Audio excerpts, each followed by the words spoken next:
The volume performance is impressive, they do get very loud. However, I found the clarity of instruments and the bass performance to be pretty average. It was okay for watching YouTube videos, but you may want to purchase some AirPods if you frequently listen to music. Now, as crazy as this may sound, I think that the M2 MacBook Air should not be compared to things such as the M1 Pro and M1 Max, but instead the M1 iPad Pro. I've been using the M1 iPad Pro for the last year since its release as a laptop replacement. For everything that I would use a laptop for, I've done on my iPad. Now hear me out, the price I paid for that M1 iPad Pro is roughly the same as an M2 MacBook Air. And the type of person looking at these devices may be a student who doesn't need professional software that's exclusive to desktops. And for a student, the iPad Pro does offer quite a lot of versatility because you do get the Apple Pencil, which you can use for note-taking and also drawing inside of class. And with a Magic Keyboard case, you can then also type up documents and create professional presentations in a huge range of different apps. But in addition to that, the iPad does have the better Liquid Retina XDR display that is brighter and supports HDR, which the Air does not. It is just SDR at 500 nits. Still an improvement over last year, it is brighter and looks fantastic, but the performance of the black levels are not as good as the iPad's mini LEDs, so you can see that notch at the top of the screen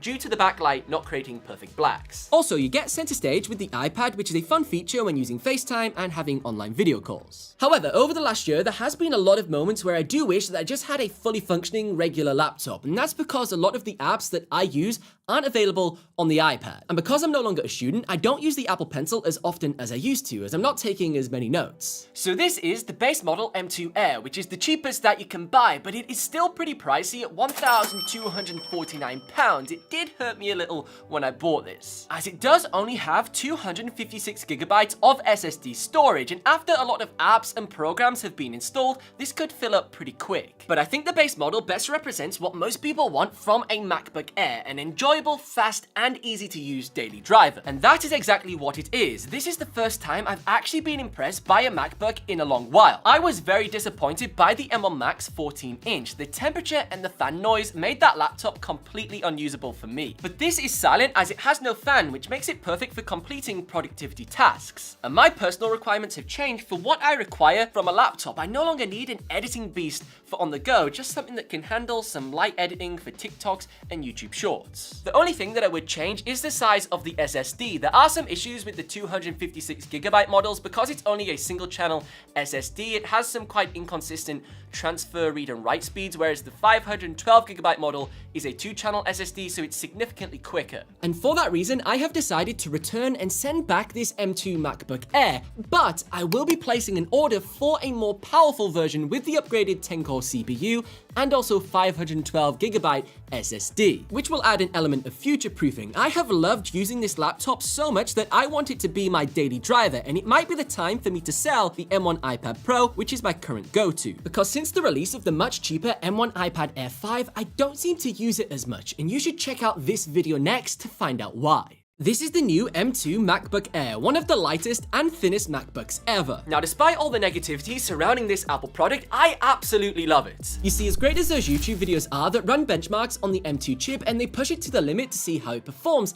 I think they miss a massive point that the M2 Air is not intended for that type of sustained workload. I've always viewed the MacBook Air as the perfect laptop for a student because it's usually portable and lightweight and relatively affordable, although this year the price is slightly higher, more like a MacBook Pro. However, the MacBook Air has always had plenty of power for doing simple day-to-day tasks such as writing essays and also sending emails, whilst also being able to perform in those situations when you require it, like video editing or recording audio in Logic for those end-of-year exams that require more complex programs that you don't usually use that often. So to try running and editing 8K footage on a laptop that doesn't even have a cooling fan and then make a YouTube video complaining that it thermal throttles after 5 minutes, like, what do you expect to happen? Interestingly, this year the M2 Air got more love from Apple than the M2 MacBook Pro. We have a complete redesign that looks fantastic. The removal of the touch bar replaced by full-size function keys, Touch ID is present, which is awesome for fast sign-in, unlocking passwords, and also using Apple Pay when shopping online. The typing experience is also greatly improved as the keyboard is the same size as a Magic Keyboard on an iMac. Furthermore, we also have some new colors such as Midnight and also Starlight, along with a 1080p webcam that is much better than the 720p webcam in the more expensive M2 MacBook Pro, which is still using the old outdated curvy design from 2016. Also, a fan favorite is the reintroduction of the MagSafe charging ports. Aesthetically, the M2 MacBook Air